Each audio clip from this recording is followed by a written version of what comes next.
యేసుక్రీస్తు నామంలో బెతస్తా విడుదల పరిచర్య తరపున మీకు ప్రేమపూర్వకమైన వందనాలు. ఈ దిన వాక్య ధ్యానము, ఏదియు మీకెంత మాత్రమును హాని చేయదు. లూకాసు వార్త 10వ అధ్యాయము 19వ వచనం.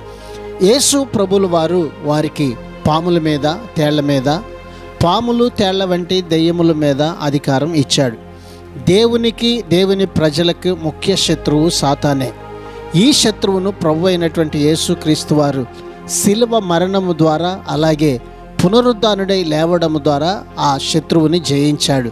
తన ప్రజలకు సంపూర్ణమైన విజయాన్ని చేకూర్చాడు. ఈ విషయమును బట్టి అన్ని విషయాలలో మనము ధైర్యంగా ముందుకు సాగే కృపను దేవుడు ఈ దినమున మనందరికీ దయచేయును గాక.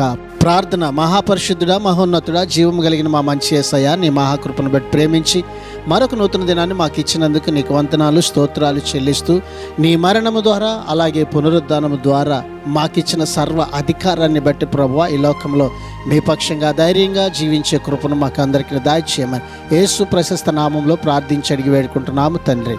ఆమెన్.